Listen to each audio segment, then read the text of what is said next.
Bismillahirrahmanirrahim. On the demand of Rajni Kumari from Patna, Bihar, ये problem trigonometry की है. If I to the power I to the power I to the power and so on to infinity is equal to a plus ib, principal value being considered, prove that tan of pi a upon 2 is equal to b upon a and a square plus b square is equal to e to the power minus pi b. तो इसको prove करना है. हमको ये value दे रखी है और हमें सिर्फ प्रिंसिपल वैल्यू कंसीडर करना है, जनरल वैल्यू को नहीं लेना है और इन दो पार्ट्स को प्रूव करना है. तो फर्स्ट ये प्रूव करने के लिए सबसे पहले हमें जो लिखा हुआ है गिवन दैट उसको लिखेंगे. हमको ये दे रखा है i to the power इसी तरीके से i की पावर चलती रहेगी एट इन्फिनिटी तक और इसकी वैल्यू गिवन है हमको a प्लस आई बी के इक्वल है. हम लोग जानते हैं जिस तरीके से समुद्र में एक बूंद कम कर देंगे तो वो समुद्र ही रहेगा, कोई इफ़ेक्ट उस पर नहीं पड़ेगा. ऐसे यहाँ पर समझ लीजिए एक बूंद हमारी ये है, ये वाली आई है, तो इस आई को अगर हम छुपा लेंगे तो बाकी ये समुद्र ही रहना है. यानी ये वैल्यू जो है किसके इक्वल दे रखी थी, ये value a plus i b के इक्वल दे रखी. तो इसमें एक आई छुपा लिया तो ये वैल्यू भी अगेन इसी के बराबर है. तो इस वैल्यू की जगह पर हम a प्लस आई बी रख देंगे. तो इस i को जो हमने छुपाया था वो ये लिखा हुआ है और ये टोटल वैल्यू क्योंकि i to the power i की पावर i है, ये वही वैल्यू है जो गिवन है और ये value a plus i b के इक्वल है. a प्लस आई बी के इक्वल दे रखी है और राइट हैंड साइड में भी a प्लस आई बी है. अब यहाँ पर हम इसे इस तरीके से लिख सकते हैं कि कॉम्प्लेक्स नंबर की पावर जब कॉम्प्लेक्स नंबर होता है तो ये फार्मूला यूज़ करेंगे. a की पावर z यानी कॉम्प्लेक्स नंबर की पावर कॉम्प्लेक्स नंबर होता है तो e टू दी पावर में z तो ये अपनी जगह पर रहेगा, ये जो बेस में था वो पहुंच जाएगा. क्योंकि यहाँ पर हम प्रिंसिपल वैल्यू को कंसीडर कर रहे हैं तो स्मॉल लॉग यानी प्रिंसिपल लॉग का यूज़ करेंगे और a. तो यहाँ पर देखिए a की जगह पर हमारा i है और z की जगह पर a प्लस आई बी है. तो इस फार्मूला का जब हम लेफ्ट हैंड साइड में यूज़ करेंगे तो e टू द पावर में हो जाएगा. अगले पेज पर हम लिख रहे हैं e to the power a plus i b तो अपनी जगह पर रहेगा और जो बेस में था वो लॉग में पहुंच जाएगा यानी लॉग i आ जाएगा और राइट हैंड साइड में a प्लस आई बी जैसा लिखा हुआ है वैसे ही यहाँ पर हमने नोट कर दिया. अब यहाँ पर हम इस i को इस तरीके से लिख सकते हैं. i में देखिए कोई भी रियल पार्ट नहीं है तो ज़ीरो कर सकते हैं और i में इमेजिनरी पार्ट यहाँ पर 1 है, 1 का इंटू मान सकते हैं. अब हमें देखना होगा कि इसको हम पोलर फार्म में चेंज करना चाहते हैं इसलिए ऐसा लिख रहे हैं कि कॉस किस एंगल की वैल्यू 0 होती है उसी एंगल के लिए साइन की वैल्यू 1 होती है. हम लोगों को याद है, पता है कि साइन 90 यानी कॉस 90 यानी कॉस पाई बाई 2 की वैल्यू 0 होती है और साइन पाई बाई 2 यानी साइन 90 की वैल्यू पाई बाई 2 की value sine pi by 2 radian की वैल्यू 1 के इक्वल होती है. तो इसको ऐसे रख दिया. यहाँ पर यूलर फार्मूला लगा देंगे, अप्लाई कर देंगे क्योंकि हम लोग यूलर फार्मूला जानते हैं. e की power i z is equal to होता है cos z plus i sine z होता है. तो यहाँ पर देख रहे हैं कि z की जगह अपना पाई बाई 2 है तो इसे लिख सकते हैं यूलर फार्मूले के according e to the power i pi by 2 लिख सकते हैं. तो इस i को यहाँ पर i को इसको रिप्लेस कर देंगे हम e to the power i pi by 2 से रिप्लेस कर देंगे. तो जो हमारे पास गिवन वैल्यू थी वो आ जाएगी e to the power a plus i b को ऐसे नोट कर दिया और लॉग के बाद इस i की जगह पर लिख सकते हैं e to the power i pi by 2. तो यहाँ पर लिख दिए e to the power i pi by 2. Right hand side में ये a प्लस आई बी के इक्वल चल रहा है यहाँ पर.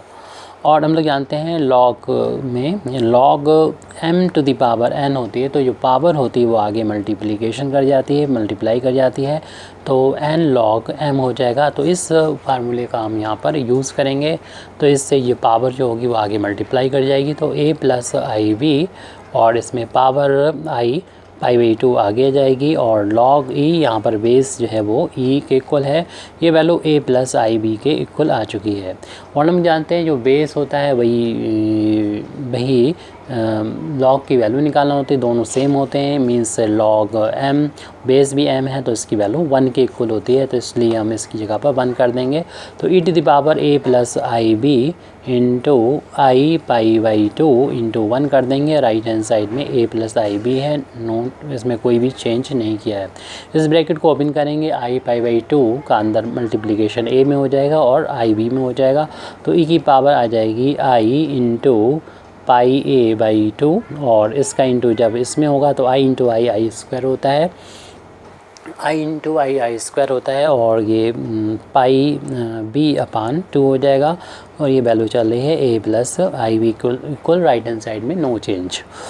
तो e की पावर है यहाँ पर आई पाई a बाई 2, और आई स्क्वायर की वैल्यू हम लोग जानते हैं, क्योंकि i की वैल्यू होती है स्क्वायर रूट -1, दोनों साइड स्क्वायर करेंगे तो आई स्क्वायर की वैल्यू -1 हो जाएगी। तो इस आई स्क्वायर की जगह पर यहाँ पर -1 रखेंगे तो ये प्लस माइनस में बदल जाएगा, तो पाई b अपान में 2 हो जाएगी a प्लस आई बी। और इसको हम इस तरीके से भी लिख सकते हैं कि रियल वाला हम पहले लिखें तो पाई b अपान में 2, और इमेजिनरी वाले बाद में लिखें तो आई पाई a बाई 2। अब इसमें हम आइडेंटिटी का यूज़ करेंगे, ज़रूरी नहीं इस स्टेप को लिखें। a to the power m into a to the power n हो, बेस सेम होते हैं तो हम एक बार बेस लिखते हैं और जो पावर होती हैं वो ऐड हो जाती हैं। तो अगर ऐड की हुई पावर है तो इसको हम इस तरीके से लिख सकते हैं। ऐसे ही हमें यहाँ पर करना है, ये पावर जो है वो ऐड की हुई नज़र आ रही हैं, ये बाद में लिखा होता तो फिर माइनस होता तो हमें समझने में थोड़ी दिक्कत हो सकती है, इसलिए हमने इसको पहले लिख दिया था। रियल पोर्शन को वैसे भी पहले ही लिखना सही रहता है। तो e टू दी पावर ये हो जाएगा i into pi a by 2 is equal to a plus i b. अब यहाँ पर दोबारा से हम यूलर फार्मूले को लगा देंगे, अप्लाई कर देंगे, जो हमने ऊपर बताया था। यूलर फार्मूला होता है e to the power i z equal to cos z plus i sine z. तो हमारे इसमें z की जगह पर पाई a बाई 2 है, तो यहाँ पर इस फार्मूले को लगाएंगे तो e to the power minus pi b upon 2 into Euler फार्मूले को अप्लाई करने पर ये value cos pi a upon 2 plus i into sine pi a by 2 आ जाएगी। राइट हैंड साइड में वैल्यू चल रही है a प्लस आई बी के इक्वल। अब इस ब्रैकेट को ओपन करेंगे, जिस तरीके से राइट हैंड साइड में रियल पार्ट अलग है, इमेजिनरी अलग है, इसी तरीके से लेफ्ट हैंड साइड में कम्प्लीटली हम रियल को अलग करेंगे और इमेजिनरी को अलग। उसके लिए इस ब्रैकेट को ओपन करेंगे तो ब्रैकेट के जो बाहर है उसका अंदर दोनों में इंटू हो जाएगा, मिलेगा हमको e की power minus pi b upon 2 into cos of pi a upon 2 plus i into इसका इंटू यहाँ होगा e to the power minus pi b upon 2 into sine of pi a upon 2। Right hand side में ये a plus i b के equal है। अब हम compare कर देंगे दोनों तरफ, a और b की वैल्यू हमें मिल जाएगी। रियल और इमेजिनरी पार्ट के कंपेयर करेंगे तो रियल पार्ट तब मिलेगा, यानी a की वैल्यू देखिए रियल है राइट हैंड साइड में, यहाँ पर real part this implies that ये रियल पार्ट हो जाएगा e to the power minus pi b upon 2 into में कॉस पाई a बाई 2 है। और इमेजिनरी पार्ट के जब कंपेयर करेंगे तो i का कोफिशिएंट जो होता है उसे इमेजिनरी पार्ट कहते हैं, तो उससे b की वैल्यू मिल जाएगी। इस यहाँ पर i का कोफिशिएंट ये है, यानी इमेजिनरी पार्ट है e की power minus pi b upon 2 into में है sign pi a by 2। a की जो वैल्यू आई है इसको हम इक्वेशन नंबर 1 डाल दें, और b की जो वैल्यू आई है उस इक्वेशन नंबर 2 डाल दें, ताकि हम दोनों पार्ट जो हमें प्रूव करना है उस प्रूव करने के लिए हम इनको बुला सकें। अब तो इसलिए यहाँ पर अगर हम फर्स्ट पार्ट प्रूव करना चाहते हैं तो इक्वेशन नंबर 2 जो हमने इसको डाला था, यानी इक्वेशन 2 को डिवाइड कर देंगे इक्वेशन नंबर 1 से। तो फर्स्ट पार्ट यानी 10 की वैल्यू जो है आ जाएगी, और वैसे भी राइट हैंड साइड में देखना b अपान a है। तो इक्वेशन नंबर जो हमारा 2 है, तो इक्वेशन 2 का लेफ़्ट हैंड साइड भी है और इक्वेशन नंबर 1 का लेफ़्ट हैंड साइड में लेफ़्ट में लेफ़्ट का डिवाइड हो जाएगा, और राइट हैंड साइड में है जब उनका राइट हैंड साइड में डिवाइड हो जाएगा। तो इक्वेशन नंबर 2 के राइट हैंड साइड में e की power minus pi b upon 2 multiply में चल रहा था साइन पाई a अपान में 2, और इक्वेशन नंबर 1 के राइट हैंड साइड में है e to the power minus pi b upon 2 into cos pi a by 2। और देखने कि ये दोनों सेम फैक्टर हैं, ऊपर नीचे हैं, कैंसिल कर देंगे। साइन अपान कॉस बचा है, साइन अपान कॉस की वैल्यू हम लोग जानते हैं 10 के इक्वल होती है। 10 पाई ए अपान 2, ये वैल्यू है ये बी अपान ए के इक्वल। और यहाँ से हम यानी प्रूफ हम लोगों ने कर दिया है कि 10 पाई ए बाई 2 जो है वो इक्वल है बी अपान ए। एक पार्ट हमारा प्रूव हो गया, तो यहाँ लिख देंगे फर्स्ट प्रूव्ड, फर्स्ट हमारा रिजल्ट आ गया। सेकंड पार्ट अगर प्रूव करना चाहते हैं तो इक्वेशन नंबर 1 का स्क्वायर करेंगे और इक्वेशन नंबर 2 का स्क्वायर करेंगे, दोनों को ऐड कर देंगे। इक्वेशन नंबर 1 है लेफ्ट हैंड साइड में ए है उसका स्क्वायर हो जाएगा। इक्वेशन नंबर 2 में लेफ्ट हैंड साइड में बी है उसका स्क्वायर हो जाएगा। राइट हैंड साइड में ए की वैल्यू दे रखी है इक्वेशन नंबर 1 में e to the power minus pi b upon 2 into cos pi a by 2, उसका ए का स्क्वायर मतलब राइट हैंड साइड का स्क्वायर कर रहे हैं, प्लस ऐसे ही यहाँ पर e to the power minus pi b upon 2 into sine of pi a by 2, इसका होल ऑफ स्क्वायर। जब होल ऑफ स्क्वायर ओपन करेंगे तो इसमें क्योंकि हम लोग जानते हैं ए इंटू वी की पावर अगर m होती है तो a की पावर भी m हो जाती है, इंटू b की पावर भी m हो जाती है।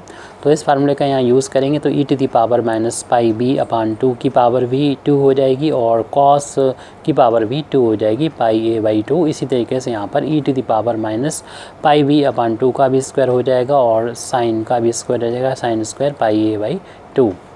ब्रैकेट ओपन करेंगे तो ब्रैकेट के अंदर की पावर और बाहर की पावर का मल्टीप्लिकेशन हो जाता है। तो इस तरीके से e की power minus pi b upon 2 में मल्टीप्लाई 2 का हो जाएगा, ये cos square pi a by 2 है, प्लस इसमें ब्रैकेट हटाएंगे तो ब्रैकेट के अंदर और बाहर की पावर का इंटू हो जाएगा। e की power minus pi b by 2 into 2 into sine square pi a by 2 हो जाएगा। ऊपर नीचे 2 से 2 कैंसिल हो जाएंगे और एक इसके बचेगा हमारे पास e की power minus pi b into cos square pi a by 2 plus e की power minus pi b into sine square pi a by 2। Left hand side में चल रहा है a square plus b square के equal चल रहा है। इन दोनों टर्म्स में से e to the power minus pi b को बाहर ले लेंगे तो हमारे पास बचेगा cos square pi a by 2 और यहाँ पर बचेगा हमारे पास sine square pi a by 2। और हम लोग जानते हैं sine square theta plus cos square theta की वैल्यू 1, यानी ये दोनों एंगल सेम होना चाहिए तो इसकी वैल्यू 1 के इक्वल होती है, माइनस पाई बी इंटू 1 हो गया। इस तरीके से लेफ्ट हैंड साइड में हमारे वैल्यू चल रही थी a square plus b square और राइट हैंड साइड में आगे e to the power minus pi b, यही हमको प्रूव करना था। Thank you very much indeed for listening me. वाखिर दावाना अल्हम्दुलिल्लाहि रब्बिल आलमीन।